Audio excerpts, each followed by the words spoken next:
আজি মই সম্পূৰ্ণ নিৰামিষ এটা ৰেচিপি লৈ আহিছোঁ।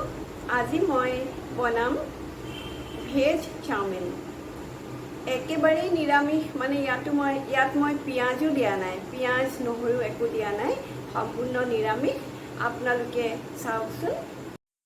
চাওমিন বনাবৰ বাবে আমাক এই ইনগ্ৰেডিয়েণ্টছখিনি লাগিব।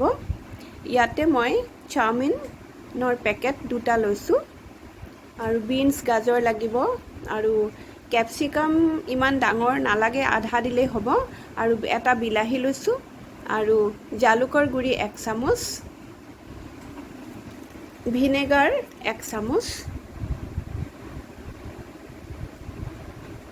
আৰু গ্ৰীণ চিলি চচ 1 চামুচ লাগিব, আৰু চয়া চচ 2 চামুচ, আৰু লগতে লাগিব টমেটো কেটচাপ, আৰু মিঠাতেলেৰে মই বনাম।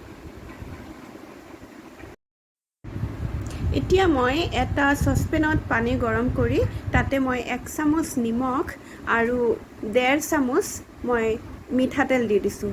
মিঠাতেলখিনি এইকাৰণেই দিব লাগে যাতে চাওমিনখিনি ইটোৱে সিটোৱে লাগি নধৰে। এতিয়া মই চাওমিনৰ পেকেট 2টা অকণমান দুভাগ কৰি দিলোঁ, কাৰণ বেছি দীঘল দীঘল থাকিলে খাবলৈ অসুবিধা হয়। আপোনালোকে নভগাকৈও দিব পাৰিব।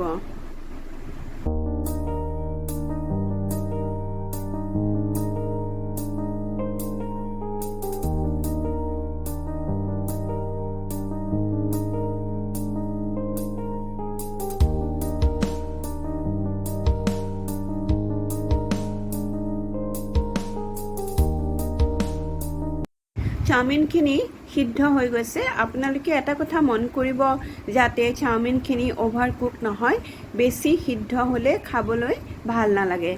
এতিয়া আমি এটা ষ্ট্ৰেইনাৰত এইখিনি আমি ঢালি দিম।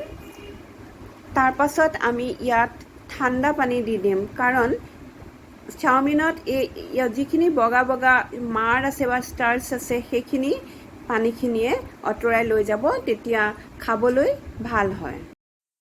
ইয়াতে ঠাণ্ডা পানীয়ে দিব, ঠাণ্ডা পানী দিলেহে ভাল হ'ব। আৰু এতিয়া আমি এখন হেতাৰে এইখিনি অকণমান লৰাই বগৰাই দিম, যাতে পানীখিনি সম্পূৰ্ণ তললৈ পৰি যায়। এতিয়া এখন কেৰাহী গৰম কৰি তাতে অলপ মিঠাতেল দি দিলোঁ। এই মিঠাতেলখিনি গৰম হোৱাৰ পাছত তাতে অলপমান কেঁচা বাদাম ভাজি ল'ব। এইটো সম্পূৰ্ণ অপশ্যনেল, আপোনালোকে স্কিপ কৰিব পাৰে, কিন্তু যিহেতু সম্পূৰ্ণ নিৰামিষ, মই পিঁয়াজো দিয়া নাই, গতিকে অকণমান বাদামখিনি দিলে টেষ্টটো ভাল হয়। ইয়াতে মই অকণমান নিমখ দি দিলোঁ, আৰু এই বাদামখিনি ৰঙচুৱাকৈ ভজাৰ পাছত তাতেই মই আদাখিনি দি দিম। আদাখিনি কেইছেকেণ্ডমান ভজাৰ পাছত তাতে মই এতিয়া জলকীয়া দিম। জলকীয়া আপোনালোকে নিজৰ পচন্দ মতে দিব, মই এটা দিছোঁ।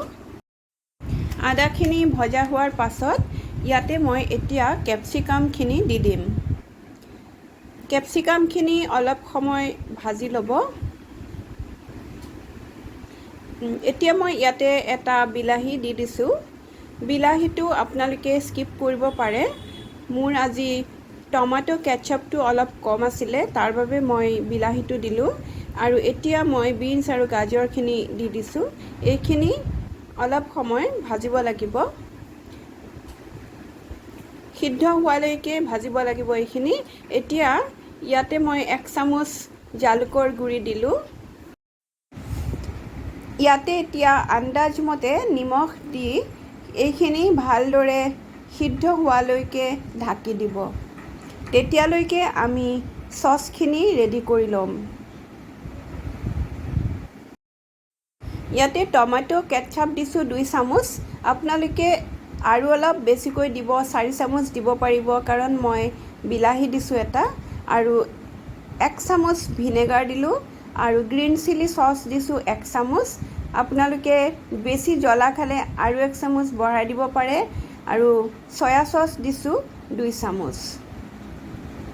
এইখিনি খুব ভালদৰে মিক্স কৰি ল'ব লাগিব।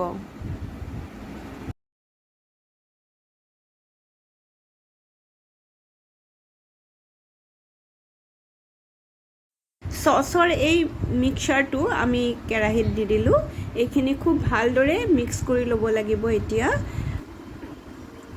হেতাখনেৰে ভালদৰে লৰাই, আৰু এটা কথা মন কৰিব যাতে বিনছ গাজৰখিনি সিদ্ধ হোৱাৰ পাছতহে চাওমিনখিনি দিয়ে।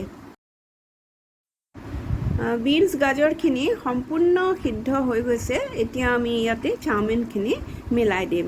অলপ অলপকৈ চাওমিনখিনি দি দিছোঁ। চাওমিন খাই কোনে কোনে ভাল পায় বাৰু? মই কিন্তু খুবেই ভাল পাওঁ, আৰু আমি প্ৰায়ে চাওমিন খাওঁ। এতিয়া মই এই চাওমিনখিনি কেৰাহীত দিয়া হৈ গৈছে। এখন হেতাৰে খুব ভালদৰে চব্জিখিনিৰ লগত মিলাই ল'ব লাগিব।